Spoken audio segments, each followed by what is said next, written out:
vous voulez connaître le monde spirituel, vous devez connaître le monde des trônes. On ne peut pas connaître Dieu et le monde spirituel tant qu'on ne comprend pas le monde de l'équité, du droit et de la justice. Mes frères et sœurs, il n'y a rien de plus puissant sur la terre que ces trois secteurs. Numéro 1, le monde des trônes. Deuxièmement, le monde des marchés. Troisièmement, le monde des lois. Quelqu'un te dit, prophète, je ne sais pas, j'ai vu notre maison, il y a des toiles d'araignée et les murs sont fissurés. Mais le matin, tu te réveilles, la maison est bien peinte, les murs sont bien entretenus, il n'y a pas de toiles d'araignée. Laisse-moi te dire, ce que tu as vu, c'est les...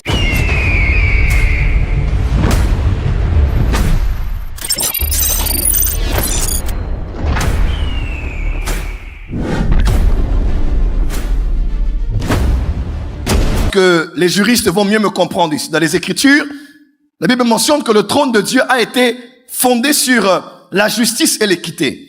Vous allez voir, par exemple, dans la Bible, on parle du juge, des juges, de la justice, de la loi, des commandements, des ordonnances, des châtiments, des jugements, de l'équité, de la balance, de l'accusateur, des témoins, des accusés, des innocents, des coupables. On parle de condamnation, expiation, péché, acquittement, et j'en passe. Tous ces mots se retrouvent dans la Bible, depuis Genèse, Apocalypse, parce que la meilleure manière de comprendre le monde des esprits, c'est de ne pas de le comprendre que sur un plan purement pouvoir gouvernemental. Mais il faut aussi comprendre le monde spirituel comme étant une instance judiciaire. C'est un monde autour duquel nous avons plusieurs exemples bibliques qui ont un lien avec ce domaine. Et troisièmement, pour comprendre le monde des esprits, il faut comprendre le monde des marchés, c'est-à-dire le monde économique. Là, vous avez des mots comme prix dans la Bible. Le mot vendre, acheter, racheter, rançon, marché, marchand, rédemption. Tous ces mots que vous voyez là sont des mots qu'on utilise sur le plan économique. C'est pour cela que sur la terre, il n'y a rien de plus puissant sur la terre que ces trois secteurs. Numéro 1, le monde des trônes. Deuxièmement, le monde des marchés. Troisièmement, le monde des lois. Tu n'as pas entendu ce que j'ai dit. Voilà pourquoi sur la terre, il n'y a pas plus puissant que ces trois instances. Les instances de gouvernement, les décideurs. Deuxièmement, l'instance économique, ceux qui possèdent le pouvoir financier. Et troisièmement, le domaine judiciaire, là où on établit des lois, là où on impose des lois. Aujourd'hui, le président Vladimir Poutine, peu importe sa puissance et combien il essouffle l'Europe à ce jour, peu importe les sanctions qu'on a placées sur lui, il ne peut se mouvoir librement d'un pays à un autre à cause du fait que d'une grande instance judiciaire en Europe et internationale, basée en Europe et internationale, a décidé de poser un mandat d'arrêt international sur lui. Qui que tu sois, quoi que tu aies, peu importe ce que tu représentes, puisque la loi est tombée, puisque la loi a décidé, un mandat a été émis, les choses sont compliquées pour toi. Pareil pour Benjamin Netanyahu, ou bien pour plusieurs autres que nous connaissons.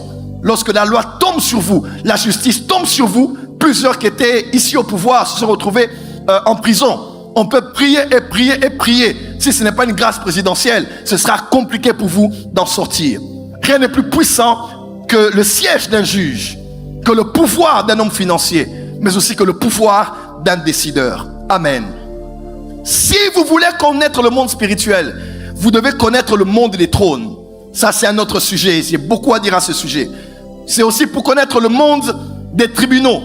Puisqu'à vrai dire, même quand on parle de l'intercession, l'intercession, c'est quoi? Ce n'est pas la prière. L'intercession, c'est l'œuvre d'un avocat devant un juge qui est en train de plaider en fonction des lois et des faits pour acquitter un client.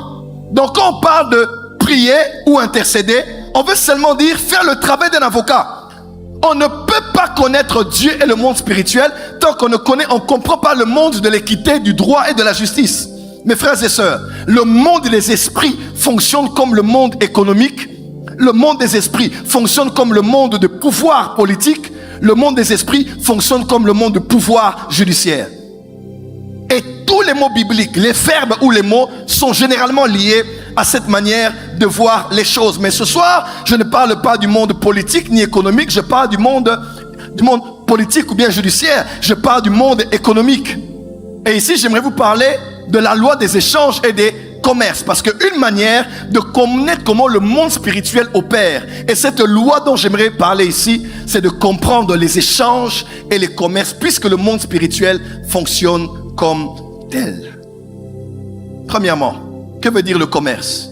Le commerce, c'est une activité consistant dans l'achat, la vente, l'échange de marchandises, de denrées, de valeurs, dans la vente de services, métier de celui qui achète des objets pour les vendre. On dit il fait du commerce en Turquie. Pourquoi? Parce qu'on fait du commerce. On achète et on revend avec bénéfice. Amen. Quand on parle de commerce, on pense directement à 5 parties ou à 5 dimensions ou à 5 choses qu'il faut signaler. Premièrement, quand on parle de commerce, on parle de marchandises. On parle de marchandises. Deuxièmement, quand on parle de commerce, on parle de vendeurs. Troisièmement, quand on parle de commerce, on parle de acheteurs. Quatrièmement, quand on parle de commerce, on parle de monnaie. On parle de monnaie. Ce que l'on donne pour recevoir en contrepartie ce que l'on veut acquérir. Et cinquièmement, quand on parle de commerce, on parle de lieu de marchandage. Le lieu où le commerce se fait. Donc 1, on pense à la marchandise. 2, on pense au vendeur. 3, on pense à l'acheteur. 4, on pense à la monnaie qui est donnée pour recevoir une chose en contrepartie. Et cinquièmement, on pense à quoi? On pense au lieu où les échanges commerciaux se font, qu'on appelle généralement, dans notre cas de figure, le marché. Alors, puisque ces 5 parties font partie, ces 5 parties, permettez-moi la tautologie, font partie de ce qu'on parle, de ce qu'on présente comme étant le monde des marchés, le monde du commerce. Ces 5 parties, laissez-moi vous dire, existent aussi dans le monde des esprits. Et avant de comprendre la loi des commerces et des marchés, tu dois comprendre que dans le monde spirituel, il y a des marchandises. Il y a des vendeurs. Dans le monde spirituel, il y a des acheteurs. Dans le monde spirituel, il y a des monnaies. Tout ne s'acquiert pas avec la même monnaie. Il y a des pouvoirs pour les acquérir, il faut des animaux. Il y a des pouvoirs pour les acquérir, il faut des sacrifices, des sacrifices de temps. On te dit, va dans tel endroit, reste là pendant toute la nuit, va dans un cimetière. Il y a des pouvoirs pour les acquérir dans le monde spirituel. Il faut payer en termes de sang. Tout sang a de la valeur devant Dieu. Parce que l'âme qui vit dans le sang a la même valeur devant Dieu, peu importe l'âme de la personne soit-elle. Mais seulement, dans le monde spirituel, tous les sangs n'ont pas la même valeur. Il y a des dimensions qu'on acquiert parce qu'on a donné le sang de l'enfant de son cousin. Et le sang de l'enfant de son cousin est la monnaie qu'on paie pour avoir cette position. Mais elle ne t'emmènera pas au sommet. Elle peut te faire avancer et te donner la proximité par rapport au lieu de tes ambitions. Après, pour aller plus loin, on peut te demander le sang de ta sœur. Et le sang de ta sœur, c'est toujours le même sang que le sang de l'enfant de ton cousin. Mais le sang de ta sœur est beaucoup plus puissant que le sang de l'enfant de ton cousin. Pourquoi? C'est en rapport avec la proximité que tu as avec la personne. Et deuxièmement, le niveau d'importance que la personne a dans ton cœur. Parce que là où est ton trésor, c'est là où... Lorsque ta sœur meurt, tu vas à un certain niveau d'autorité. Mais quand tu vas aller plus haut que ça, maintenant on va au niveau maintenant de... On a besoin de ta mère. On a besoin de ton père. Et quand tu donnes ta mère, tu donnes ton père, tu vas à un niveau plus supérieur. Ton père et ta mère sont importants parce que c'est eux qui t'ont donné la vie. Mais laisse-moi te dire, le sang de ceux à qui tu as donné la vie est plus important que le sang de ceux qui t'ont donné la vie. Quand on te demande maintenant ton fils, ta fille, là tu sens que ça devient plus pesant. Parce que ton père a pu faire sa vie, ta mère a pu faire sa vie.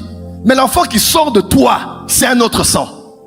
Et le sang d'une de tes filles qui a couché avec des hommes est différent du sang de ta fille qui est vierge. Parce que le monde des esprits, c'est un monde de marchandage. C'est un monde des vendeurs, des acheteurs. C'est un monde des marchandises. C'est un monde des monnaies. Est-ce que je peux commencer à monter ce soir? Tiens, ton voisin dit voisin.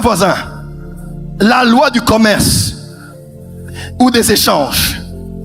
Alors, que veut dire la loi des échanges et des commerces matériels? La loi des échanges et des commerces veut dire ceci. Elle implique ceci, elle stipule.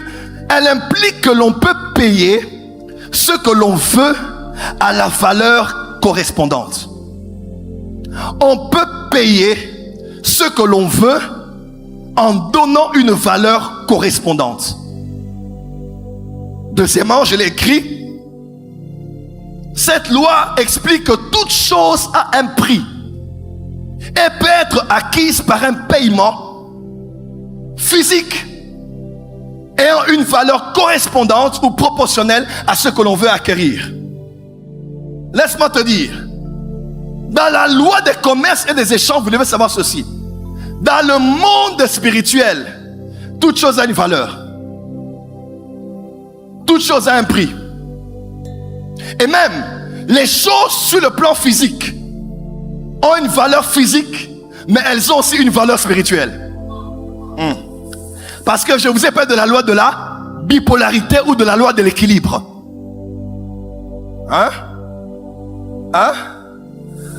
Ce qui est ici a un correspondant là-bas. Voilà pourquoi dans Genèse 28, quand Jacob se réveille, il dit, ici est la maison de Dieu. Il n'y avait aucune maison. Il y avait une maison invisible là. Et lorsque David a dit inspirer Salomon de bâtir la maison, c'était pratiquement dans la même région où on a bâti une maison physique. Avant que la maison physique n'existe, la correspondance spirituelle existait. Voilà pourquoi tu entres dans votre maison ce soir après le culte, mais quand tu dors, tu rêves de votre maison. La maison que tu as vue là, c'est votre maison parallèle dans le monde spirituel. Quelqu'un te dit, prophète, je ne sais pas, j'ai vu notre maison, il y a des toiles d'araignée et les murs sont fissurés. Mais le matin, tu te réveilles, la maison est bien peinte, les murs sont bien entretenus, il n'y a pas de toiles d'araignée. Laisse-moi te dire, ce que tu as vu, c'est l'état invisible de votre maison. Et ce qu'elle est là-bas, elle finira par le devenir sur le plan physique. Dis à ton voisin, la loi de l'équilibre.